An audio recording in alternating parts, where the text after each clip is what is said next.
Hello दोस्तों, नमस्कार। एक बार फिर आपका बहुत बहुत स्वागत है। जैसा कि दोस्तों पता ही होगा, जिज्ञासु इंडिया पर हम धार्मिक बातें लेकर हाजिर होते हैं और एक बार फिर धार्मिक बातों के साथ हम हाजिर हैं। जी हाँ दोस्तों, और बगल में बैठे हैं हमारे दादाजी। जी हाँ दोस्तों, ज्योतिष दादाजी देख पा रहे हैं।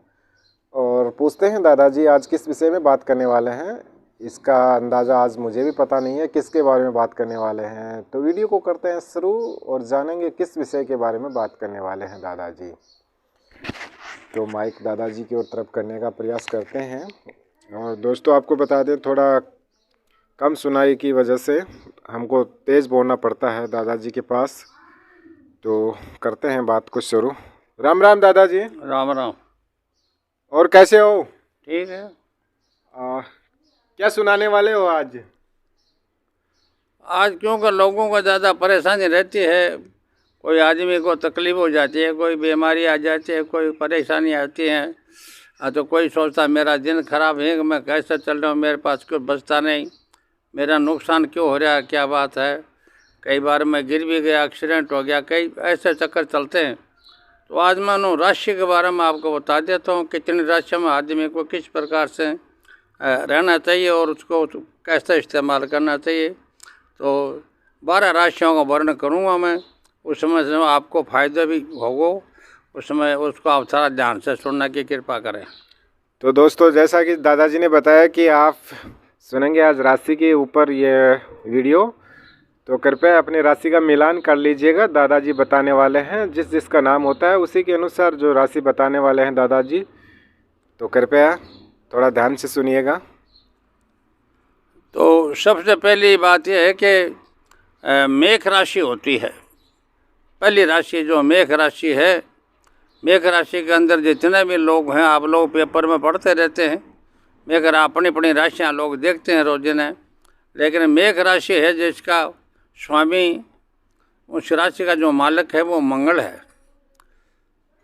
अब आपको मेष राशि वाला को आदमी का थोड़ा क्रोध आता है, शरीर थोड़ा उसका पतला होता है क्रोध की वजह से ही, और वो बात अपने दूसरे की कम मानता है, अपने ज़्यादा कहता रहता है। इसलिए मेष राशि वालों को थोड़ा सावधान भी रहना चाहिए, क्योंकि क्रोध करना बढ़िया बात को नहीं, और घर वालों की बात को मानना चाहिए। तो मेष राशि को अगर आपको है तो आपको हनुमान जी की पूजा करनी चाहिए, क्योंकि हनुमान जी महाराज मेष राशि के मंगल के मालिक हनुमान जी के बताए गए हैं। इसलिए मेष राशि वालों को प्रार्थना है कि वो हनुमान जी की पूजा करें, हनुमान चालीसा पढ़ें और सुंदरकांड पढ़ें। उसके बाद में अगर आप और कहीं जाने की आवश्यकता नहीं, अगर जाएं तो ठीक है, नहीं क्योंकि स्थान है, साला से लोग जाते हैं। लेकिन मेष राशि हनुमान जी के मंत्र भी हैं, और साथ साथ मंत्र भी मैं थोड़ा आपको बता देता हूँ, क्योंकि गायत्री मंत्र है ये, आपको थोड़ा देख लीजिए, अगर आपको प्रश्न आए तो बोलें। इसमें है कि अजनी सुत पवन, अजनी पुत्र पवन सुत, इसका 2 अक्षर पहले आए हैं। तो अजनी सुत विजमयी पवन पुत्र, विजमयी पवन पुत्र धीमय धियोना मारुति प्रचोदयात, ये मंत्र है उसका, हनुमान जी का। अगर यह मंत्र भी आपने पढ़े तो हनुमान चालीसा को आपको ध्यान करें। हनुमान चालीसा पढ़ने वालों से भी प्रार्थना है कि हनुमान चालीसा को 7 बार पढ़ना चाहिए।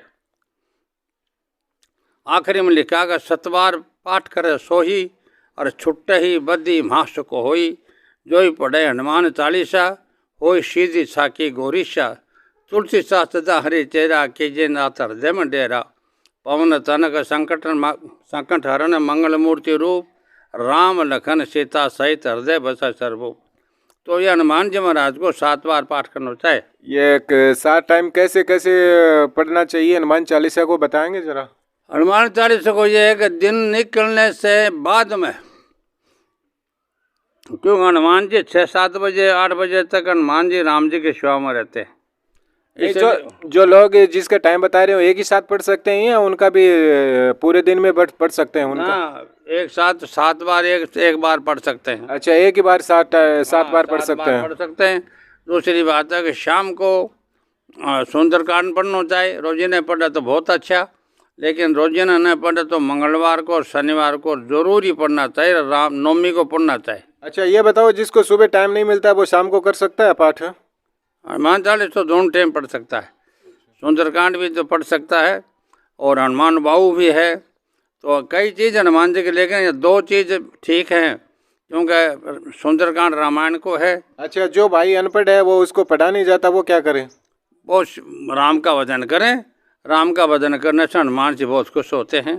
श्री राम जय जय राम, श्री राम जय जय राम का स्मरण करें तो हनुमान जी बहुत खुश होते हैं। क्यों? राम का नाम लेने से राम कहते हैं कि मेरा जो कीर्तन करता है मैं सबसे ज़्यादा प्रसन्न होता हूँ।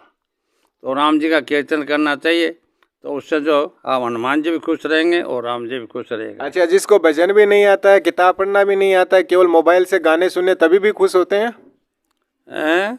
उसको पढ़ना भी नहीं आता है, किसी अपने प्यारे दर्शक हैं कोई अनपढ़ भी है, उसको भजन भी नहीं आता है, तो वो मोबाइल से भजन लगा के सुन सकते हैं? हाँ, मोबाइल को रोज़ सुनने से उसको लाभ होगा, क्योंकि मोबाइल के अंदर भी जो हम लोग कुछ कह रहे हैं वो राम के प्रति, हनुमान जी के प्रति कह रहे हैं, उनका सुनने से ही उनको लाभ होगा, इसमें कोई संशय की बात नहीं। तो दोस्तों, जैसा कि दादाजी ने बताया, जो अनपढ़ है वो नहीं पढ़ा जा सकता, उसको भजन नहीं आते हैं, तो वो मोबाइल के थ्रू अपने धार्मिक बातें या फिर बालाजी जो भी अपने जो इष्ट मानते हैं उसके गाने सुनकर कुछ समाधान पा सकते हैं। अब दूसरी राशि के सुनिए आप। दूसरी राशि वृष राशि हो गए नंबर 2। वृष राशि स्वामी शुक्र है, और शुक्र वाला जो राशि, जो वृष राशि का जो मालिक है वो शुक्र है, इसलिए शिव जी की पूजा करनी चाहिए। शिव जी की पूजा करने से वृष राशि वालों को फायदा हुआ है, और हनुमान जी की भी कर सके, पुनः शिव जी की पूजा उनके लिए ज़्यादा अच्छी है। और माता उमा की, माता गौरा की या पूजा करनी चाहिए दूसरी राशि वालों को। और दूसरी राशि वालों को एक बात ध्यान रखना कि बाकी ऊंचाई थोड़ी कम हो जाती है, ज़्यादा ऊंचा नहीं जाते अगर वाकई में अगर सही नाम है तो। दूसरी बात है कि वृष राशि वालों के लिए पूरे घर की जिम्मेदारी होती है, वो अपने घर की जिम्मेदारी को समझते हैं, और घर का जो भी काम होता है वो सारा उनके सिर पर होता है, और वो घर को ही अपने को अच्छा बनाना चाहते हैं। तो इसलिए वृष राशि वालों को बढ़िया हिसाब है। वृष राशि और स्वामी शुक्र है, इसलिए शिव जी की पाठ पूजा करनी चाहिए। कुछ नहीं आता तो शिव जी के 5 अक्षर का मंत्र है, ओम नमः शिवाय, ओम नमः शिवाय, ओम नमः शिवाय। आप इसका जाप करो। कलयुग में सबसे उत्तम बताया है कि कलयुग केवल नाम हजारा, और सुमर सुमर नर उतर ही पारा। इसका सुमन करने से शिव जी महाराज की अति कृपा रहती है और वो शिवलोक को जाता है। अब तीसरी राशि है मिथुन राशि। मिथुन राशि का स्वामी बुध है। बुध होने से बुध का जो मालिक है वो दोनों तरफ चलता है। हर राशि वाला जो है ना बुध को मानते हैं, बुध सबका सागा सेट हो जाता है। तो बुध राशि वाले को जो है, मिथुन राशि वालों को माँ लक्ष्मी की पूजा करनी चाहिए। बुधवार ने जो क्या करना चाहिए, उसका बुधवार बार होता है। बुधवार ने जानवरों को, कबूतरों को अनाज गिरना चाहिए, पानी को तगड़ो भर के रखना चाहिए, और माँ लक्ष्मी का मंत्र का सुमन करना चाहिए। अगर माँ लक्ष्मी का मंत्र नहीं आता है तो आप जो है किसी विद्वान से पूछ सकते हैं, और विद्वान को आपको नहीं मिल सकता तो आपको सबसे बड़ी बात है कि लक्ष्मी और माता पार्वती और माता सरस्वती को तीनों को मंत्र है ओम हिंग हरिंग कलिंग चामुंडाए विचे, इसका भी जाप कर सकते हैं। इसमें तीनों का एक सागे आ जाएगा। इसलिए जो तीसरी राशि वालों को शिव जी का भजन करना चाहिए, और शिव जी की जो है मंदिर होता है तो उसमें आपको जाओ रोज़ और पानी चढ़ाओ। जल चढ़ाने से शिव जी बहुत प्रसन्न होते हैं। हाँ, तो ये तीसरी राशि आपको बता दी। और चौथी राशि वाला कर्क राशि।